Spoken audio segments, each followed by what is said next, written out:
Iba talaga yung kutob ko dun sa loling na yun. Mukhang may pinaplano na naman eh. At ginagamit pa si Austin. Alam mo, feeling ko, may kinalaman dyan si Emmy. Baka naman mali ka lang. Eh di ba nga, nagsorry na sa'yo si Emma? Naniniwala ka talaga sa babaeng yun? I don't trust her. Pero hindi mo pa rin dapat pinag-iinitan si Austin. Akala ko ba nagpamahal ka na sa batang yun? Naku, nawawala na nga yung amor ko doon sa batang yun. Paano ba naman kasi ang bida lang sa kanya yung nanay niya? Kulit-kulit pa. Gustong-gustong magbati yung si Rome saka si Emma. Eh malamang, parents niya yun eh. Eh what if siya pa'y maging dahilan ng balikan ng dalawa, eh di etsyopwera na naman ako? Selma, mamaya na tayo mag-usap pa. Sige, sige. Georgia,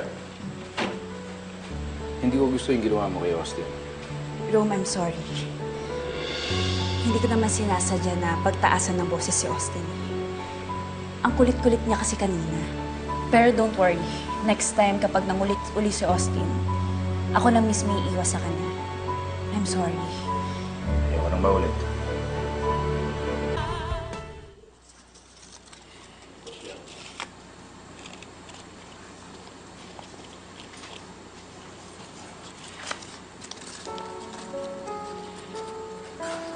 Sino nag-aalaga sa'yo noon? Sino nagpapakain sa'yo, ha?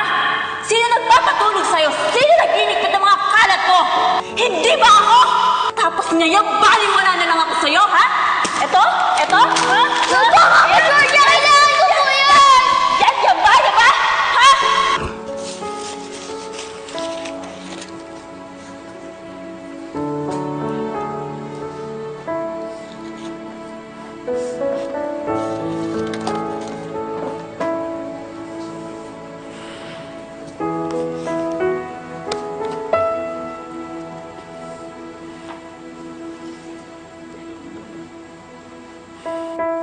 Gusto ko pa rin tayo maging happy family.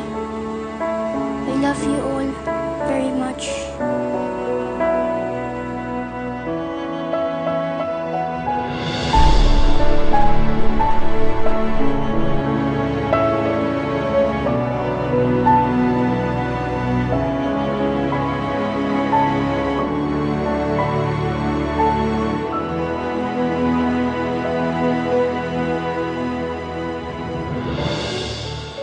Ayan, Austin. Masaya ka na?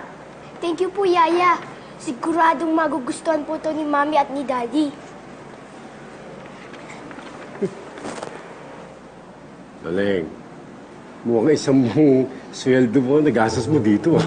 Yaan mo na, basta masaya si Austin. Pero mas masaya sana ako kung tuluyan na magkabalikan si na Ma'am Emma at si Rome nang mawala na yung Ma'am Georgia sa buhay natin. Oo naman. Ay, alis na ako. Babalik pa ako sa bahay pagdadrive ko pa si Sir, ha? Sige, sige. Sige na. Austin, lakad na ako. Bye po. Austin, nagdo-drawing ka pa rin? Akala ko ba hindi na nung sinira na Mami Georgia mo ang mga drawing mo? Ginawa ko po kagabi. Ano? Nagpuyat ka? I want Mommy and Daddy to be happy.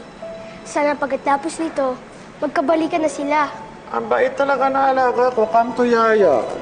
Good boy ka talaga, anak. Sana magkabalikan na sila. Pray tayo, ah. Opo. Always. Oh, cute-cute nila, oh. Sinasabi ko na nga, be. May binabalak yung magyayang yan. Tama lang pala na sinundan natin sila eh. Alam mo, pinipilit ko talagang wag magwisit dito sa Austin na to eh. Pero tingnan mo naman yung ginagawa niya. Malamang, sinulsulan na naman siya ng nanay niya. Hayaan mo na. Hindi pa naman tayo sigurado kung mag-work yung gimmick. Georgia! Georgia! Georgia! Ano ba? Ka nang manggulo? Tawan mo nga ako. Ano ka ba? Alalahanin mo, nagpapakapal ka pa ng papel kay Rome. Mas may inisin sa'yo eh. O ano, okay ka na? Mukha ba akong okay, ha? Ang tagal na nila dun sa loob. Baka nagkaayos na yung dalawa dun. Malalaman din natin yan. Pero ngayon, hindi tamang sumusugod ka sa kanila ngayon. Kasi baka palayasin ka pa ni Rome eh. Kaya umalis na tayo dito. Tara na. Tara na. Umalis na tayo dito.